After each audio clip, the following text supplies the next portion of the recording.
Before we get started, I have a quick favor. I've been self-funding the Finding Genius podcast for 5 years now. I've done over 3,000 episodes. And as you can see on YouTube, we're up over 1 million views on the channel, which is fantastic. The next thing I really want to push on is to get up to 10,000 subscribers. Because once we do, we'll be able to put a donate button and we'll be able to solicit donations to help keep the podcast running and to also get the Finding Genius Foundation moving along. We have a big project studying anxiety, depression, and PTSD and working on a product to help people overcome these problems because I've seen them explode recently after the last 2 years of the whole virus situation. So if you would, please subscribe to the podcast. That would help us tremendously. Give us a thumbs up and check in the description for Buy Me a Coffee. It's about $5. If you could buy me a coffee, I'd really appreciate it. It would help keep the channel going, and I love coffee. Thank you. Hi, I'm Scott Stripling, Director of Excavations for the Associates for Biblical Research, Provost at the Bible Seminary, and President of the Near East Archaeological Society. I'm looking forward to talking to you about the intricate relationship between the Bible and ancient Near Eastern archaeology. Please peruse the websites on the screen to learn more about me and my research. Forget frequently asked questions. Common sense, common knowledge, or Google. How about advice from a real genius? 95% of people in any profession are good enough to be qualified and licensed. 5% go above and beyond. They become very good at what they do, but only 0.1% are real geniuses. Richard Jacobs has made it his life's mission to find them for you. He hunts down and interviews geniuses in every field: sleep science, cancer, stem cells, ketogenic diets, and more. Here come the geniuses. This is the Finding Genius Podcast with Richard Jacobs. Hello, this is Richard Jacobs with the Finding Genius Podcast. My guest today is Dr. Scott Stripling. He's the director of the Archaeology Institute at the Bible Seminary in Katy, Texas. If you look on YouTube, if you look up Bible Archaeology, all one word put together, that's their channel. We're going to talk about the cursed tablet on Mount Ebal, the building of the tabernacle of Shiloh, and more biblical archaeology type elements that I'm not very familiar with, but undoubtedly Scott will be. So welcome, Scott. Hey, thank you. Excited to be with you today. Well, excellent. Tell me a bit about your background and what got you into this area of study. Well, that's a great question. I was a biblical studies major and was a pastor, an obsessive reader of the biblical text and the background of the biblical text. I went to seminary, and which was a great experience, but I came away with just as many questions as I had answers. And I kept encountering people saying that archaeology contradicted the biblical text or the challenged historicity of the text. And that sort of became a deep dive to me. I doubted that that was true, and I wanted to explore it for myself. So I began to just consume everything I could get a hold of: books, magazines, back then, videos of TV programs. Ultimately started taking some courses, volunteering on digs, and kind of set a course, if you will. And the deeper I went, the more that I wanted to know. And, eventually I worked my way, I guess, from the bottom up through the hierarchy, and I completed my PhD and ultimately then began to lead the excavations for ABR. You worked your way up through the sedimentary layers to where you are today. Well, that's right. Like a broken pot shirt, I worked my way up.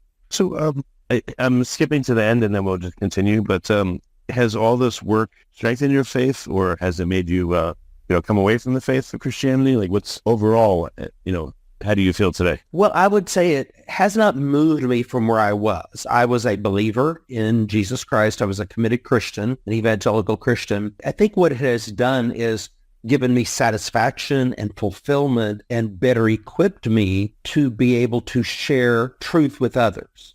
And, I don't have an axe to grind with anybody, but I just don't want to see a playing field in this arena of ideas that we all engage in culturally. I just don't like the idea of a field slanted against the Bible, where the Bible's guilty until proven innocent. I just like to have a level field where we can dialogue about the relationship between archaeology and biblical text and other texts. Yeah, I watched, many videos on this. Some of them were 40 years old. They certainly didn't have CGI and things like that to fake things back then. Do you ever hear that? Oh, that's just fake. That's just on YouTube. And there is fake stuff. There is pseudo-archaeology. There's people who make outrageous claims. They're almost never real archaeologists. These are people who are they'll call themselves researchers or explorers or something like that. But if you're looking at someone who's credentialed, a licensed credentialed archaeologist, it's very rare. Unfortunately, there have been instances even in that field where that happens. But I mean, for someone to fake something who's an actual archaeologist, you'd be risking your whole career.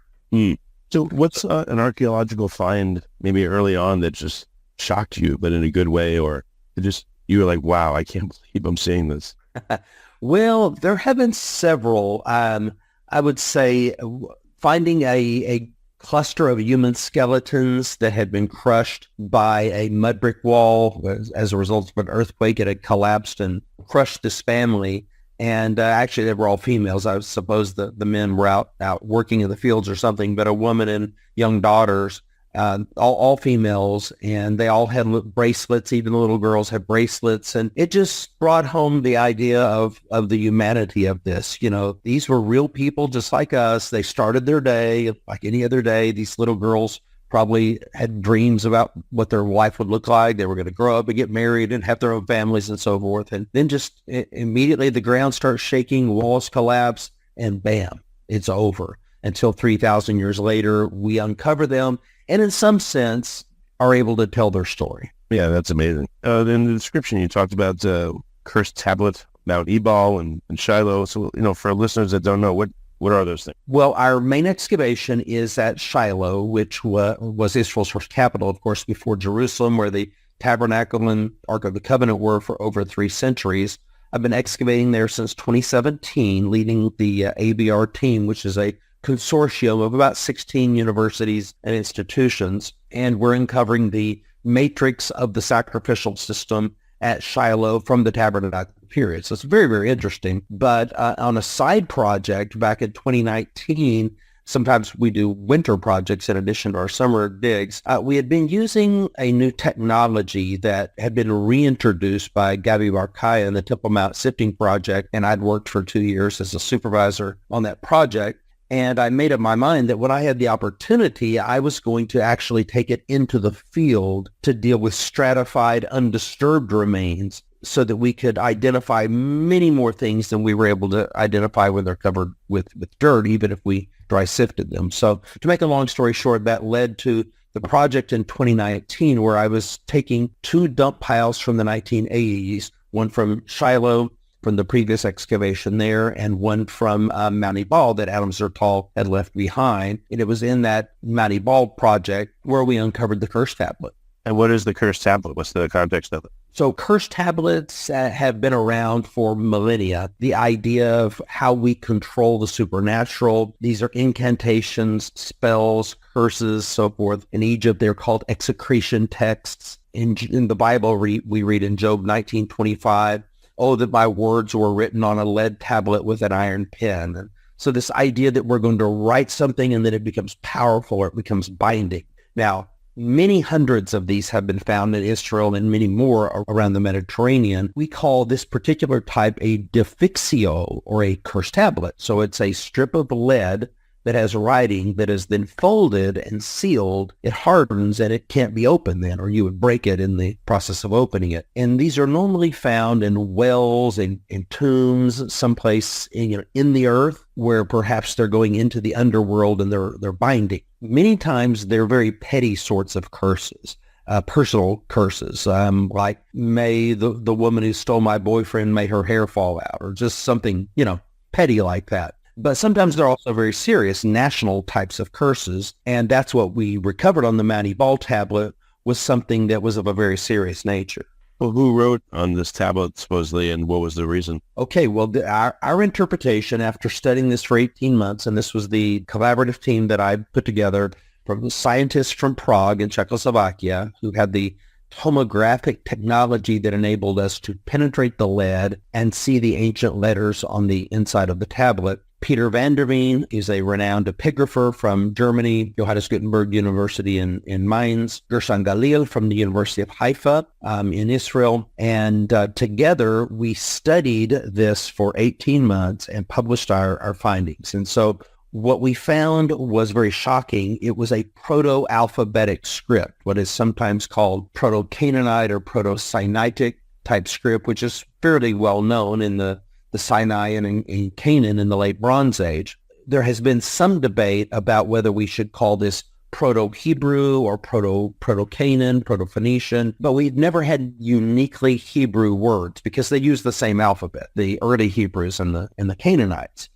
You would only be able to define it as ethnic or Israelite or Hebrew, if you will, if there were words that were unique to that lexicon, to that vocabulary. Would it have been like a dialect, or how much of a difference would Hebrew and Canaanite have been if spoken or written? Well, they're very similar languages, and it's just that the Canaanites, if they were describing God, they would use a different word than the Israelites would use. And so we're looking for nuances like that, and that's what we found, and that's what makes this so important. We have a series of curses, the word arur in Hebrew, and then the name Yahweh, or the 30-letter spelling Yahu, in a script that predates Paleo-Hebrew. So when we talk about biblical Hebrew, we're talking about Paleo-Hebrew. This is the forerunner or the antecedent of biblical Hebrew. And for this reason, it was very fascinating to see the earliest mention ever found of the name of God.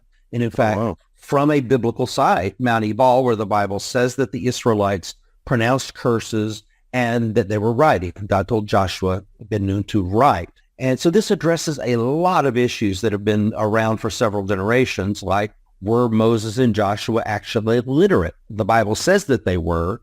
Jesus, for your Christian listeners, Jesus said that Moses wrote the Pentateuch. So there's this description of literacy, but we have the majority of scholars denying that and following what's called the documentary hypothesis. These texts, like the Pentateuchal texts, or if you want to include Joshua with it, are written much later, 1,000 years or so later in the maybe Persian period or even as late as the Hellenistic period. And they're redacted over a long period of time. So there are no eyewitnesses of these events that the Bible actually claims that happened. What we discovered was a very early literacy, perhaps as early as 1400 BC, which would, in my view, as you may know, I'm a co-author of the book by Zondervan, 5 Views on the Exodus. In my view, the date of the Exodus would be around 1400, and that's how we dated this script to the late Bronze Age 2 period. So if they, just to make a joke, it's like Canaanite and Hebrew went into a bar, could they talk to each other? Like how different would their spoken or written language be? Well, that's a good one. Let me give you an analogy. We have Old English. I have a master's degree in English also, so I've studied the English language pretty carefully. We have Old English. The oldest surviving portion we have is something called Caedmon's hymn. Someone can just, YouTube it and listen to that language. They'll only be able to pick out a few words here and there, but that's Old English. And then we have Middle English, which is more like Chaucer's Canterbury Tales. We have Modern English. And with the development of languages, thinking kind of anthropologically, we have the same thing with Hebrew. We have modern Hebrew, we have biblical Hebrew, and then we have the ancestor of that, the proto-alphabetic Hebrew, where the Egyptian hieroglyphs are just beginning to morph into phonetic letters. And that's what's so important, is that with 22 letters, if you attach sounds to them, now you can write in a very truncated space what would have taken you a library to write if you were using Middle Egyptian. Like, I'm sure Moses knew Middle Egyptian, but, with 600, 700 characters in Middle Egyptian, that would have taken a library to write down the Pentateuch rather than the 5 books that we know today. Before we continue, I've been personally funding the Finding Genius podcast for 4.5 years now, which has led to 2,700 plus interviews of clinicians, researchers, scientists, CEOs, and other amazing people who are working to advance science and improve our lives and our world. Even though this podcast gets 100,000 plus downloads a month, we need your help to reach hundreds of thousands more worldwide. Please visit findinggeniuspodcast.com and click on Support Us. We have 3 levels of membership from $10 to $49 a month, including perks such as the ability to see ahead in our interview calendar and ask questions of upcoming guests, transcripts of podcasts you're interested in, the ability to request specific topics or guests, and more. Visit findinggeniuspodcast.com and click Support Us today. Now back to the show. Okay. So what, do you think they would be able to converse with each other, or if your example holds, which I'm sure it does? I wouldn't be able to speak to someone. Maybe in Middle English, Old English, probably no way. I couldn't. You might know, and you would pick out a few words here and there, You might know that he's talking about your mother, but is he complimenting her cooking or is he insulting her? So, you pick up mater, the word mother was mater and things like that. But as far as what you're actually saying, the specifics, it would be very different. Okay, so Canaanite and Hebrew, would they have been the distance of Old English to modern English, or how far apart would they be? No, I would say the Canaanites and Hebrews were able to communicate with each other. They're using the same script. They live in close proximity to each other. It's just that they have a different pantheon of gods. Okay, well, that's good. It would be one way if they couldn't communicate and one way if they could, so that's why I asked. Yeah, great question. What do you think we would have seen as the interaction between them if they could not really understand each other at all versus the fact that they could and there was just a few important differences? Oh, wow. I mean, just think about the colonization here in the Americas where you have Europeans settling and dealing with Native American tribes that they cannot communicate. Even when there were good intentions among the settlers and maybe among the native tribes, the potential for miscommunication to lead to conflict was immense. And so I think you had the same thing in the ancient world. What about spiritually in their worship practices? Were they similar, you think, or does anyone know? Well, before Abraham, you have polytheism all throughout the ancient Near East. But beginning with Abraham, we have the introduction of monotheism. He was a moon worshiper from Ur and worshipped an entire pantheon of gods. But once he becomes a monotheist and his descendants, which become the Hebrew people, they are monotheists, at least when they're not backsliding. They're monotheists. So they are worshiping God and understanding God in a very different way. A monotheistic view is one sovereign God rules over all, and a polytheistic view is you have dozens, maybe hundreds of deities that rule over different regions or different aspects of the sky, the earth, the rivers, and so forth. So you have to sacrifice to many different places in many different ways, sometimes in very horrific things, even involving, human sacrifice and so forth. So no, their understanding of how you communicated with God between the Hebrews and those around them was pretty different. So the Mount Ebal tablet, is it written on what was supposed to be on there? And, is there legible writing on there? And have they been compared? Like, how significant was this find? Well, I think it was very significant, and people can see the technical research in a Heritage Science article. Go to myacademia.edu page if they'd like. They can download it for free from there. It's, again, the very technical publication because it is a very technical scientific process of tomography that we were using. We weren't seeing these letters with the naked eye. We were seeing them through scans. And then the parallels that we found in other inscriptions and other ancient languages. I have a more popular level copy in Bible in Spade that I published in the spring of 2023 that's also on my academia page that folks might find out a little bit more readable. The reason it's important is because it has the name of God, Yahweh or Yahu, that in the oldest times they were spelling the divine name. The Hebrews were normally with 3 consonants, Yod, Vav. And then we have the word arur, which means curse. Now, we suggest in our research what it could mean, that it could be a chiasm, a type of parallel or inverted poem, a curse that I believe the Bible talks about in Deuteronomy 27 and 28, where the Israelites are binding themselves with the blessings from Mount Gerizim and the curses from Mount Ebal. And so perhaps this tablet is summarizing the curses that we read about at the end of Deuteronomy. If we violate God's covenant, may these things come upon us. So in this sense, it's self-imprecatory. It's not a curse on my enemies. I'm saying, may I be cursed if I don't keep God's law. That's how we interpreted it. Oh, so it was a physical, I don't know what you call it, affirmation that they were to follow God's law.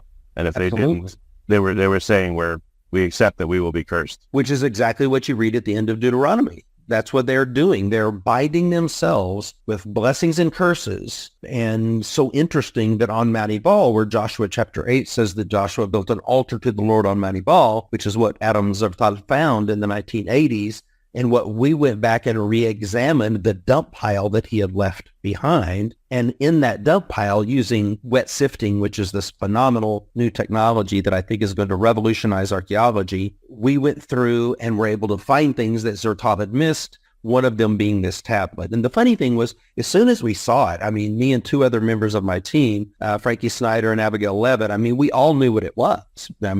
this is a known quantity. What the surprise was the age of the language on it, because I really knew these from the later Hellenistic and Roman period. So I was very surprised when I found this proto-alphabetic script. So I may be mistaken, but earlier, I think you said you would date the tablets to about 1400 BC. That's right. We said about in the late Bronze Age too. So from somewhere between 1200 and 1400, Peter van der Veen and I both felt closer to 1400. Gershon Galileo thought closer to 1200. Yeah, that's amazing. So I'm sure you've been to these sites and then you sat down at the site or stood at the site and read from the Bible that particular passage that references it. I would guess you've done that. What is that like, if so?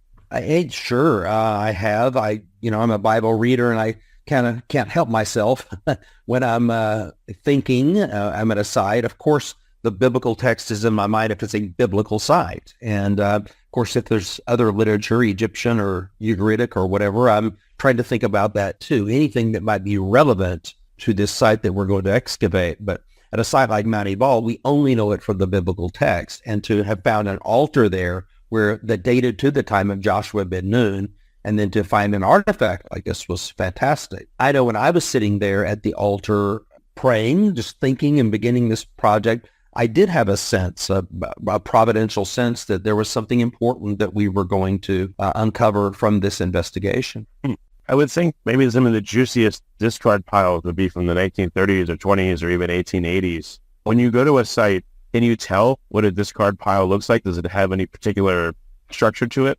Very easy to tell if you know what you're looking for. So you'll be able to see the area that was excavated because it'll still be visible and obvious that it was excavated. And it'll be very close to the dump pile because people are only going to carry the refuse as little distance as possible.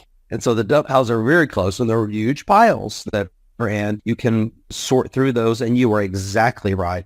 With time, if we were to go through these dump piles from the 19th century, early 20th century, we found more in dump piles in some instances than the archaeologists published in their reports. And I mean scarabs and bulas and seals and impressions, important things that they just thought, and I know why. In the past, we have all been throwing away the majority of the small finds. But when we wash this matrix that is normally, it's been examined and then it's discarded, when we wash it, wow, what we thought was a little rock is actually a scarab from Pharaoh Thutmose III, for example. So I think this is a game changer, and we are doing our best. That was the whole motivation of my project. I wasn't looking for curse tablets. I was doing a methodological process to publish a boring academic paper to say to my colleagues, methodologically, there is a better way to do this. And so I was very surprised that we actually uncovered this curse tablet. An existing site and not a discard pile. I mean, these sites get rained on sometimes. Would you be able to use any wet sifting method or any wet method to expose more details that otherwise wouldn't be seen on a stele or some other feature, a wall? Okay, well, when it rains, which is rare, but when it rains, colors do pop. And so that is a good time to visit an archaeological site because you will see colors pop that normally are just faded out, by the sun over thousands of years. But as far as rain helping you wet sift in some way, no, the rain just makes a mess. It makes everything gooey. What we have is we built our own water tower so that we have pressure. And then we have 8 stations with power hoses where we're able to wash all the mud, all the dirt off, and then see what's left. Whereas, just rain on a site would kind of make a mess. Is there a catalog there's a catalog of excavations, but what about refuse piles? Like, do you have a library of ones that you want to go see? Well, you know what? I wish I had a whole other lifetime and, we could do so many more things, but this is new and I've got my hands full with the Shiloh excavation and then maybe one other project after that. And we're just so busy publishing our research and all. I think that's going to fall to another generation. Sadly, that in past dig reports, I have never seen a dig report. I'll take that back. It's very rare in a dig report, whether it's a final report or a provisional report, that an archaeologist will mark where their dump piles are. It just doesn't cross their mind. And plus, it's self-evident. You can see them easily. So to answer your question, no, there is no catalog. Someone would need, and that would probably be a good PhD project for someone to do, to identify these dump piles at all these sites and catalog them in some way. Is there anything special that happens to a discard pile that's been around for 30 years, 50 years, 100 years? No. Do they tend to get rifled through or what happens? No, people forget about them and they just lay there. Maybe looters come along with metal detectors and, on the surface, maybe they dig some coins out of there, but that's about it. The value of the wet sifting is when you do it in the field in situ so that we know where that material is coming from. So I'm trying to get people to wet sift before they even create dump piles. So like my excavation at Shiloh, there will not be dump piles. There's nothing left when we finish. So there's gravel, and then we pave the roads with the local roads with the gravel when we're done, because there is nothing left. So that's my hope, is in the future, we won't keep making dump piles, because the material should be processed properly while we're in the field so that we understand its stratigraphy. The value of an inscription is what I know the level that it came from. When you're wet sifting a dump pile, you're categorizing it as you go, where you're taking off the top and slowly, digging down to the pile to the freshest parts. So you're cataloging that and reversing the order of what you find, or you're putting it in context. Exactly. And for us, that's the most important thing. Every locus we excavate must be assigned to a stratum, and each stratum must be in a sequence. So ultimately, that's the whole game. That's what we want to do with excellence, is to be able to recreate what we are excavating. And I wish it was as simple as a layer cake, but there's all kinds of dips and, later peoples mess up your stratigraphy. And so it's quite complex, but that's our goal in the end. There's multiple piles. Can you tell when one was, I would imagine people digging and throwing stuff. When the pile gets high enough, they're like, all right, we can't put any more there, and they start another one. Can you tell when that happened? That normally doesn't happen. Like, for example, go to Megiddo and you'll see massive dump piles there, that date back to 100 years. And they keep pushing it out a little bit more and extending it. But as far as creating another dump pile for the same excavation area, that normally doesn't happen. But you may have several dump piles going during an excavation. Let's say you're excavating in areas A, B, C, and D. Each one of those areas would have its own dump pile, because you want to only carry the material a short distance before you discard it. Okay. Well, if you don't mind, let's talk a little bit about Shiloh. From what I've seen, just very briefly online a while ago, it's a massive place to dig. Is that right? Like, what's the dimensions of it? Shiloh, that's an amazing place. That's my favorite place. Shiloh, inside the walled area, is about 5.5, 6 acres. Outside the walled area, of course, you had people living as well. So it's not that it's a massive site. Jericho is about 9 acres inside the walled area. Shechem a little bit more than that. So it's not that it's a massive site. It's important because it was Israel's first capital. And that's where the tabernacle was for over 3 centuries. That's where the Ark of the Covenant was. So when we went to Shiloh to excavate, on my radar was the fact that we were going to carefully excavate from the top down, beginning with Islamic ruins and Byzantine, and then late Roman and early Roman, and then getting into sort of Persian period and all the way back through the Iron Age and into the Bronze Age. My interest was in the tabernacle period, which for us would be Iron Age 1 and late Bronze Age 2, or Stratum 5, Stratum 6 for us. To get there, we had to be very careful, train our team on protocols. And when we got into that matrix, it was quite amazing, because we uncovered a building, began to uncover a building, we're still working on it, that appeared to match the dimensions of the tabernacle as given to us in the Bible. And it was east-west, and it dated to that time period. And so we were highly motivated, super interested to keep excavating that building, as well as the nearby gate complex that's mentioned in the Bible, and then a fabisa, or talking about garbage here, this is sacred garbage, a fabisa, due east of this monumental building, a fabisa, which is like tens of thousands of animal bones and related sacrifices and offerings, evidence of a sacrificial system at Shiloh. I was going to ask you, right, so the tabernacle, this may be where it was, in the specific spot where the Ark of the Covenant would have sat in the Holy of Holies. Are you anywhere close to finding that, or has it been found? If I'm right, and this building that matches the dimensions of the tabernacle, and it's divided into 2-to-1 ratios between holy and most holy space, if my hypothesis proves to be true, we've got to finish excavating the building, then yes, we have identified it. including the Holy of Holies, and the walls are very well preserved, in some places up to 3 meters in height. Now, you might be wondering, what do you mean by building? I thought the tabernacle was a tent. So let me give you a couple things to think about on that. In the biblical text of 1 Samuel 3, we see a change. In the Hebrew, it's very clear, but you'll pick it up in English too, where you begin to read about the walls of the tabernacle and the door of the tabernacle. It's even called a temple. Samuel went into the temple of the Lord rather than the tabernacle. So commentators, if you go back and look at old commentaries, they knew this. They picked up on this and wondered, was there a permanent building built there based on that language? So I was already aware of that. And I knew that in the Talmud, what's called the Zevayim and the Seder Olam, you have two places where it says that a permanent building was built at Shiloh with a tent over it as a roof. So it's a quasi-tabernacle tent. It has stone walls, but a tent as a roof. Here we come along as archaeologists all these decades and millennia later, and what do we find but a building that matches those dimensions, that is east-west and has a large amount of cultic material associated with it. Was that how the tabernacle was prescribed to be built? Is permanent structure with tent ceiling, or was it modified at all? We don't know how they got permission from God to build a permanent building.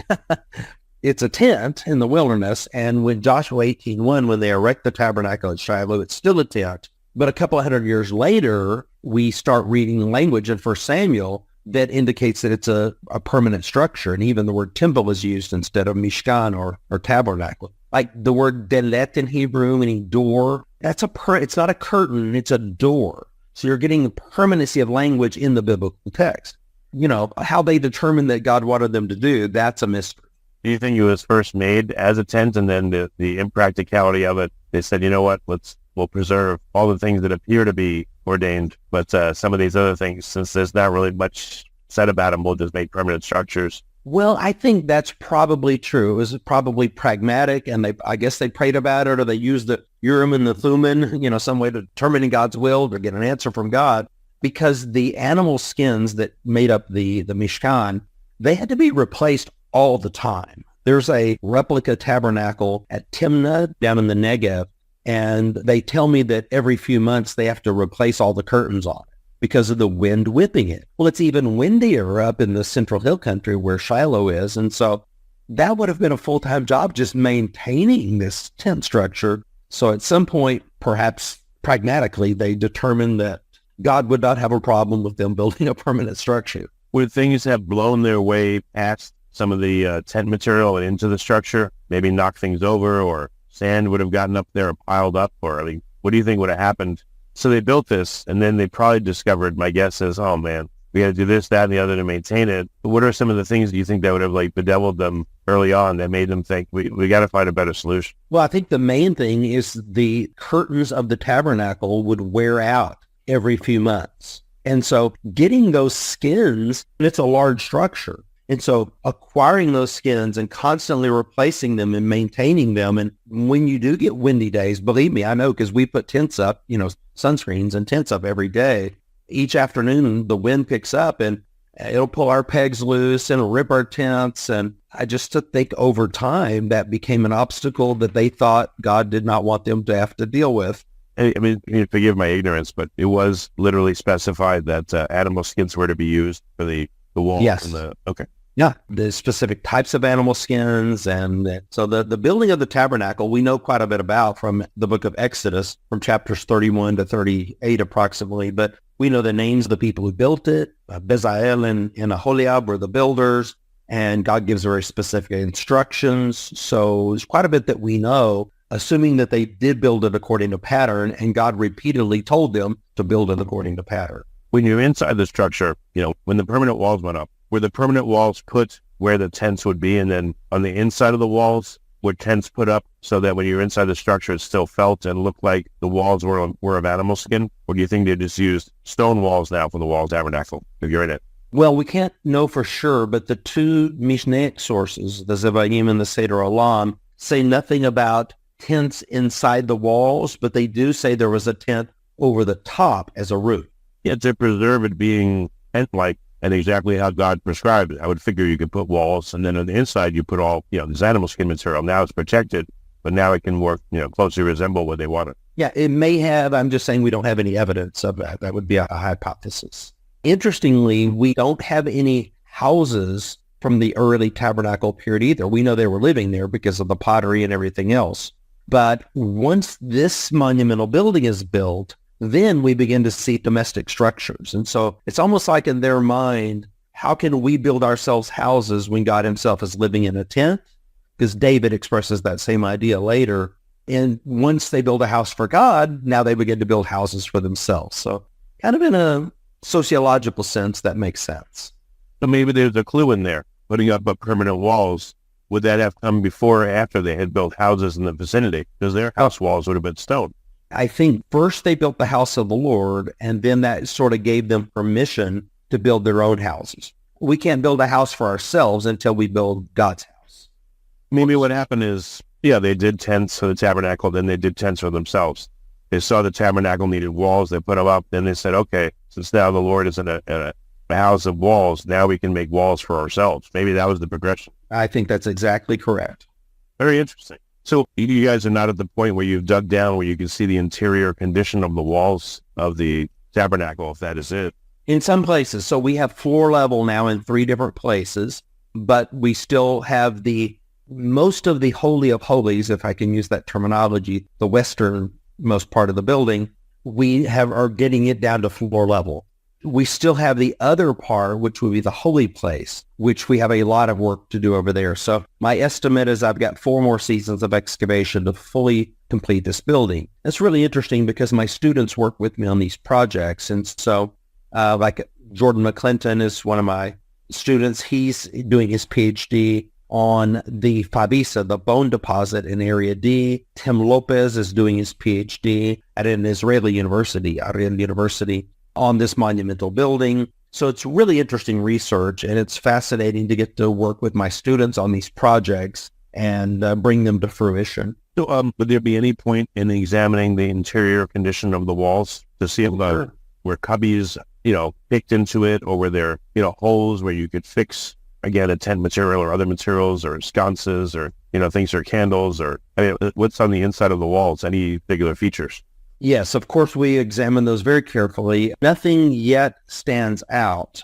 It's also something we have to be careful with is because the building is large, that means it's going to be used for a long period of time, even after it's not functioning as the tabernacle. So the Philistines destroy Shiloh, for example, around 1075 BC. The site is abandoned for a few decades. And then in the Iron Age 2A, let's say around 980 BC, something like that, Israelites return and they repurpose this building. Then we get later perpendicular walls that are cut into this building. So dating the walls to particular times is critical. So if we do find niches, for example, then the next question would be, do they date to the tabernacle period or are they from the period of reuse?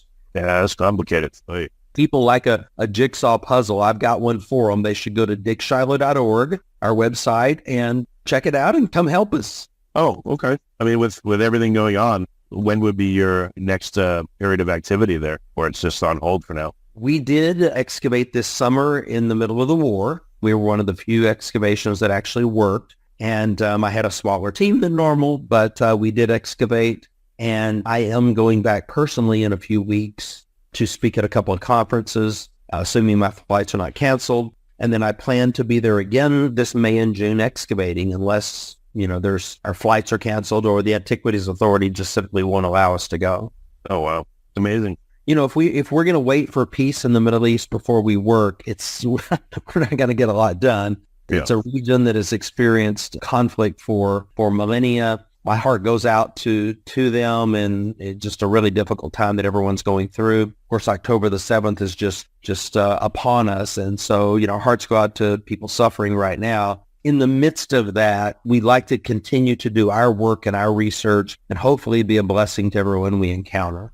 Excellent. Well, very good, Scott. Thank you so much for coming on this podcast. It's been a really interesting call. Hey, I've enjoyed talking with you. All the best. If you like this podcast, please click the link in the description to subscribe and review us on iTunes. You've been listening to the Finding Genius podcast with Richard Jacobs. If you like what you hear, be sure to review and subscribe to the Finding Genius podcast on iTunes or wherever you listen to podcasts. And want to be smarter than everybody else? Become a premium member at findinggeniuspodcast.com. This podcast is for information only. No advice of any kind is being given. Any action you take or don't take as a result of listening is your sole responsibility. Consult professionals when advice is needed.